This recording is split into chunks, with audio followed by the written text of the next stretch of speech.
Table or truth? Hold on to your hats. We'll take it to another mode here and start it up seriously, or not even seriously. Just start everything.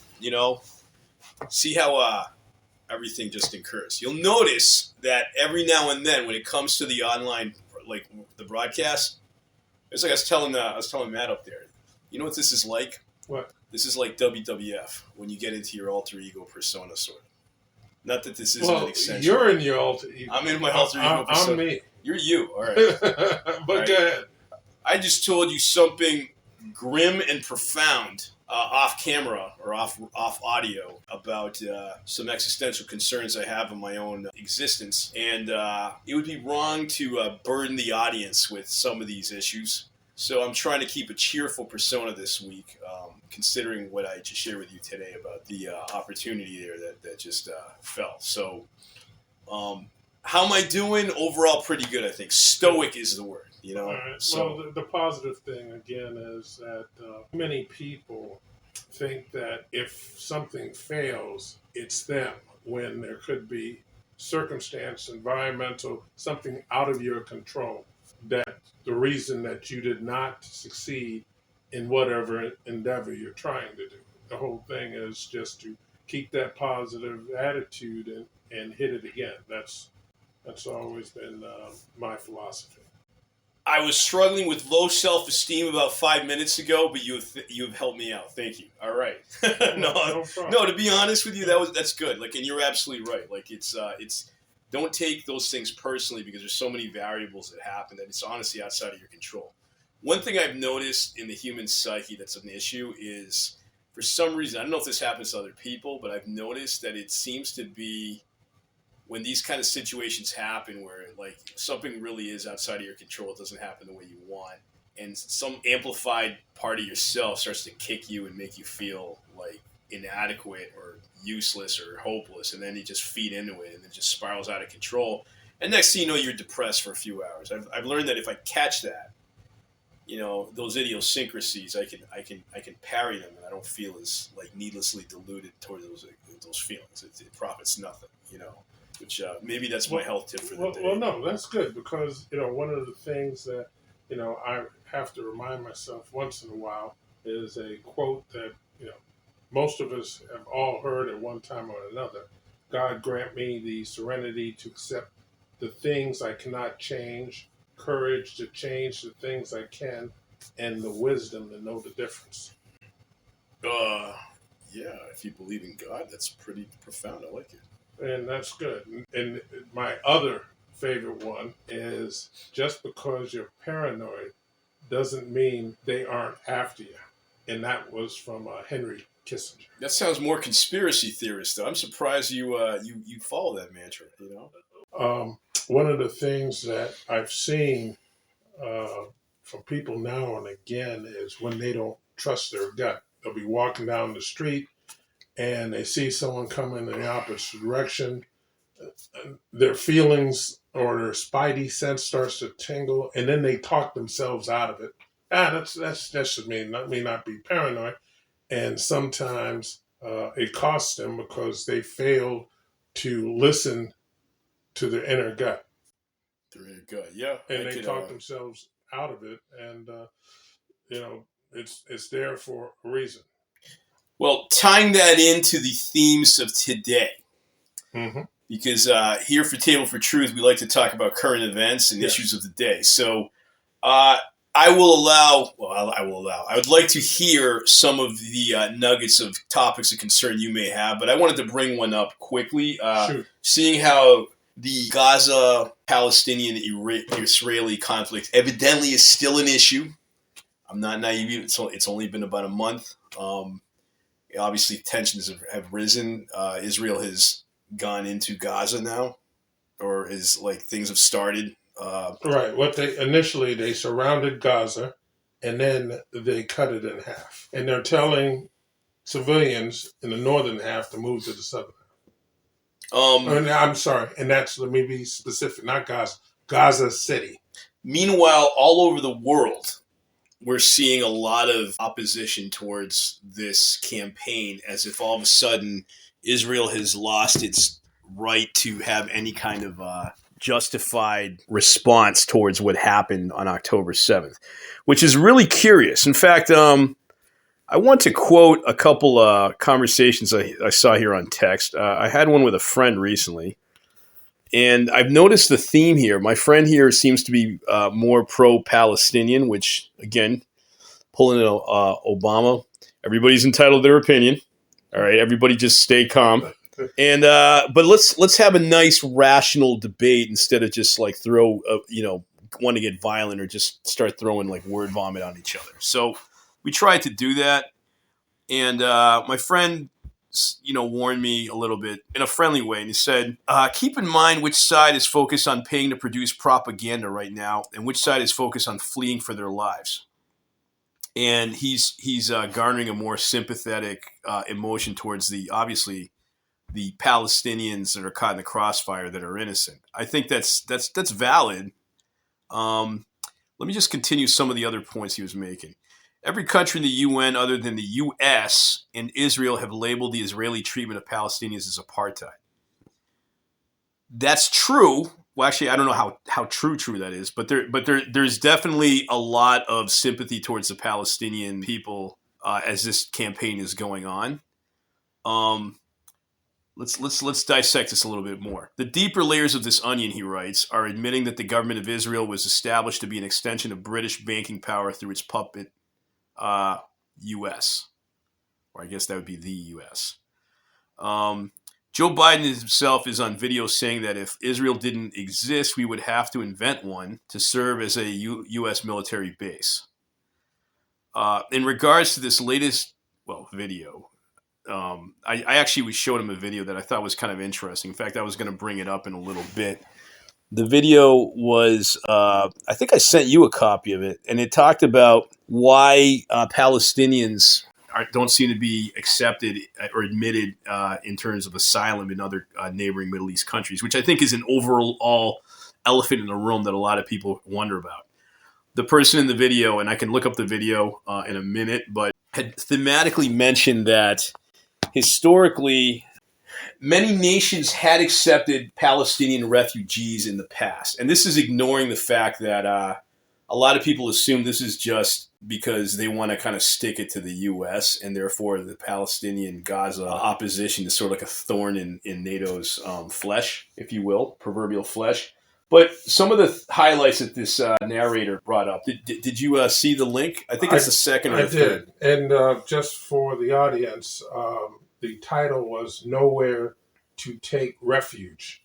And then the caption was Why the Middle East Won't Accept Palestinian Refugees. There you go. Okay, thank you very much. You can find that one on YouTube. It was pretty good. What was the name of the title show or the channel itself, the author?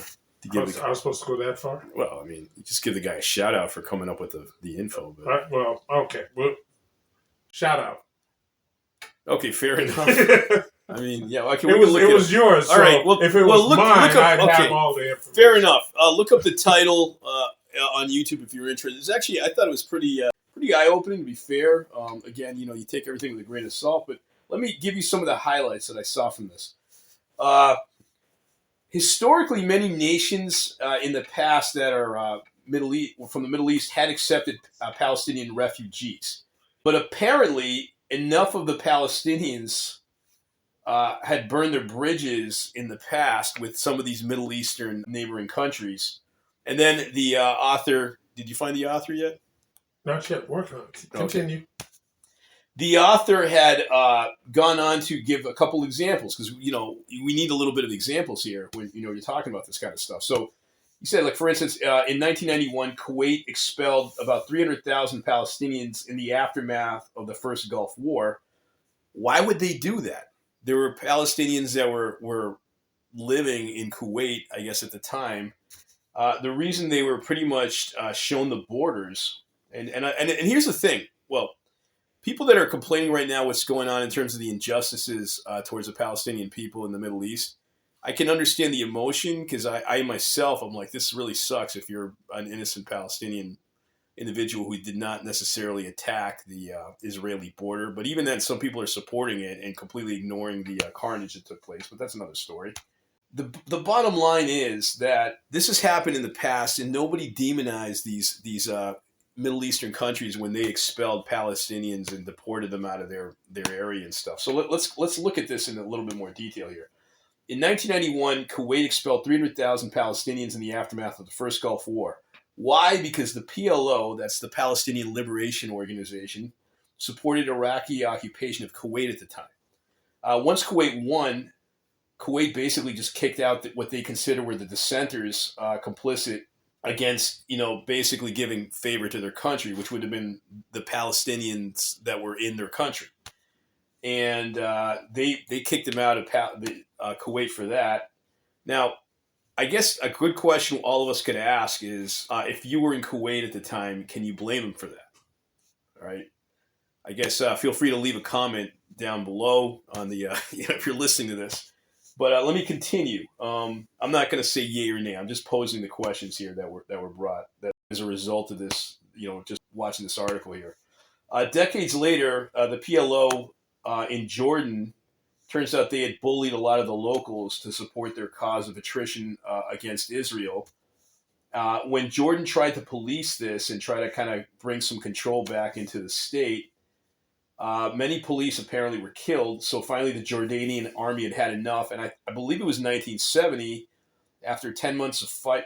I'm sorry, this was decades earlier. My apologies. Okay, this happened in the 70s. Sorry about that. In 1970, after about 10 months of fighting, the PLO were driven out of Jordan. And as a parting gift, quote unquote, PLO assassins eliminated the Jordanian prime minister at the time. All right. Once again, the Palestinians in Jordan at that time were considered a potential threat to the well-being and establishment of their country. Okay, this is the Middle East, mind you. We're not talking the U.S., under a Trumpian regime or the Britain or anybody else in Europe. Okay.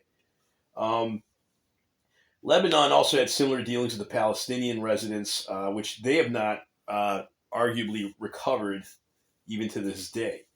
These Middle Eastern countries claiming mass resettlements to their borders brought in by the Palestinians. A lot of these countries, why aren't they allowing them into their countries? Because we brought this up the other day on the show. Well, if we were to look at it historically from these points, okay, it appears that it's too risky to have the Palestinians right now mixed with the hybridization of random Hamas insurgents, or let's not even call them that. Let's just assume, they got voted into office as a political party, despite the fact that their constitution pretty much marked genociding the Jews, which to me would have been a red flag, but I don't, that's just me. Again, when you say the Constitution, it wasn't for the Constitution because it is not a state. Gaza is not a state. The West Bank is not a state. What you're talking about is Hamas's credo. Okay, Hamas's credo, their right, manifesto. And so I'm separating Hamas from the Palestinian civilians. Thank you for that clarification, Tyson. Yes, the result of that, is that there is a mix of individuals, good and not so good, that are caught in this big conundrum now, right? So one has to be impartial and consider all elements of reality. This, of course, exasperates the innocent Palestinians caught in the crossfire, but this has been going on for decades.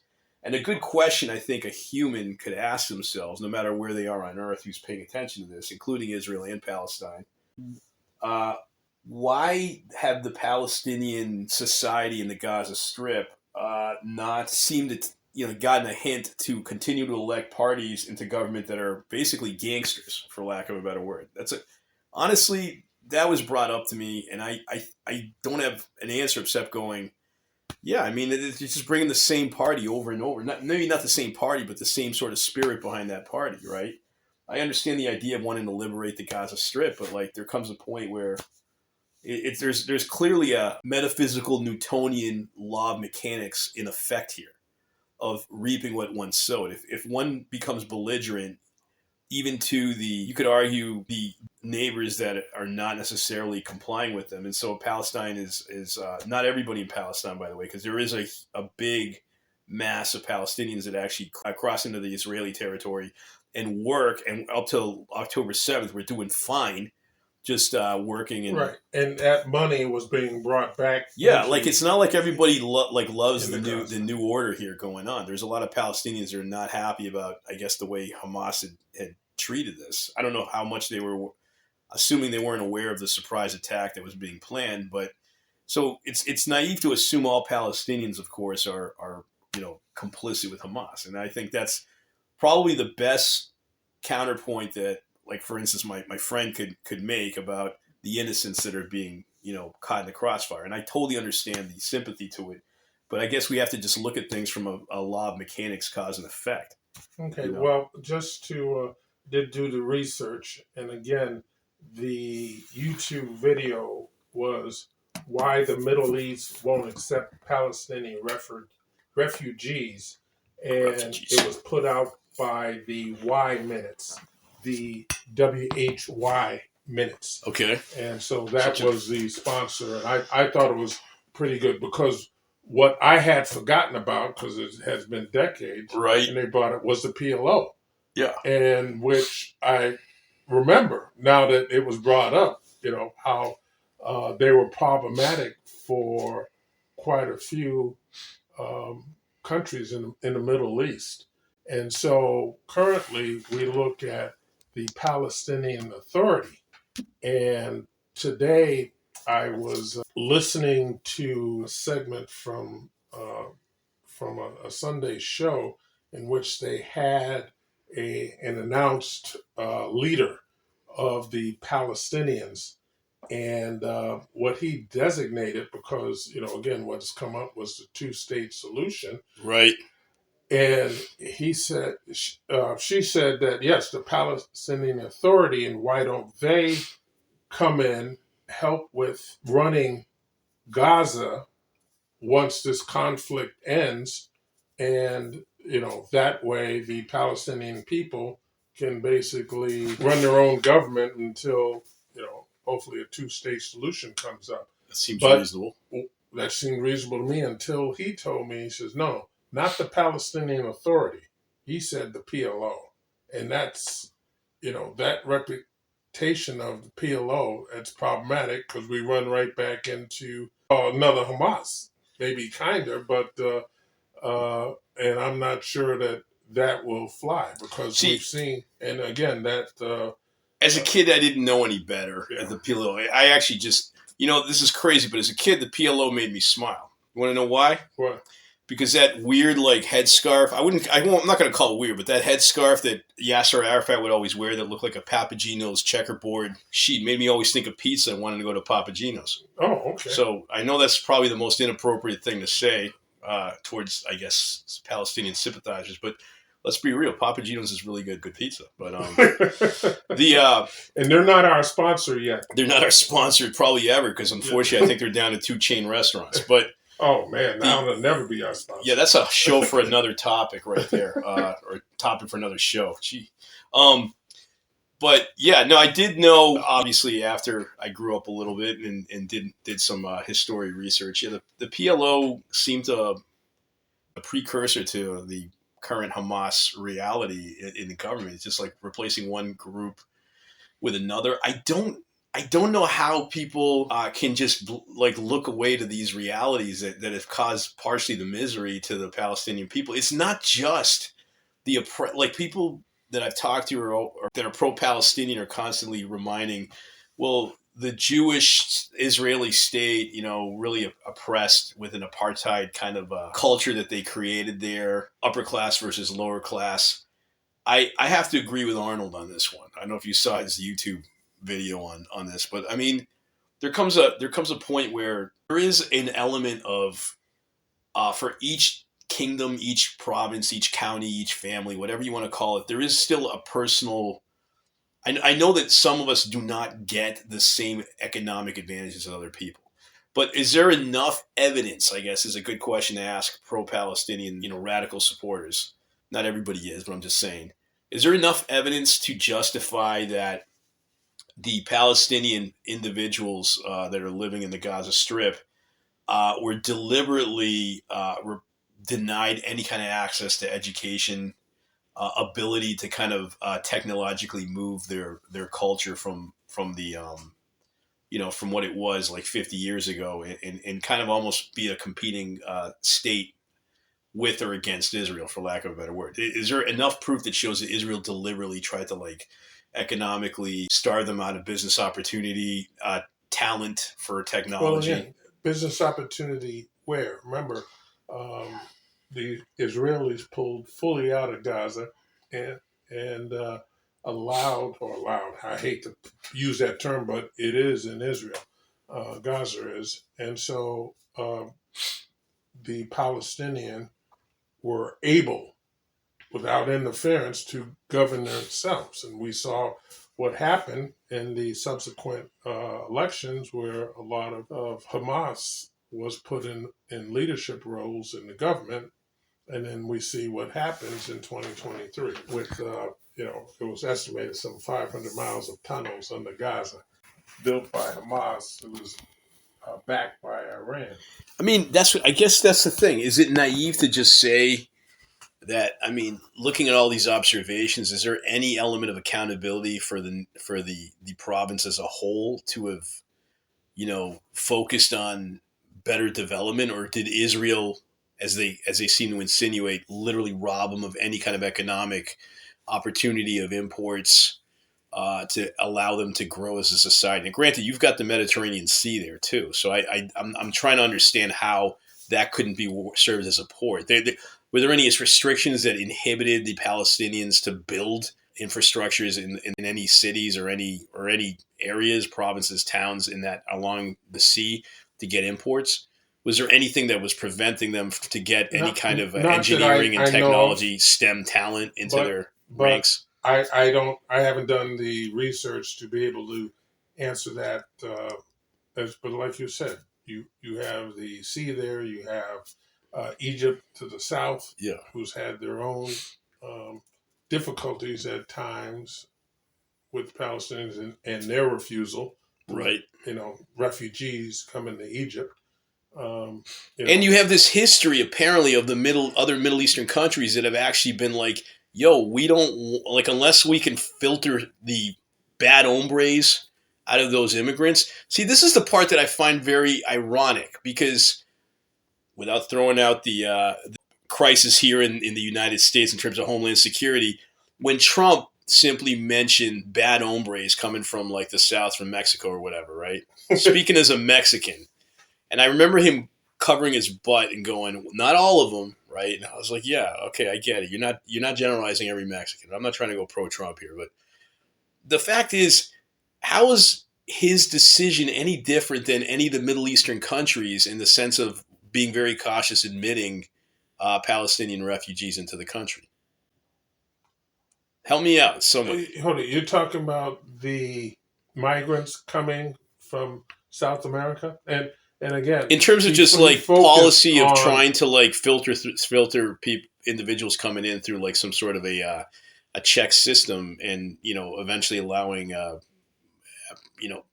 visa or a citizenship or a residency or something. I mean, it would seem to me, and I don't know enough about this, but maybe somebody in the audience can like research this or look it up themselves or whatever. But if I'm Jordan, if I'm Egypt, and I'm Syria, well, I don't know Syria, it's Lebanon, and on one hand, it sounds like the Middle East will go and get together and engage in an all-out war against Israel if they continue their campaign again through the Gaza Strip.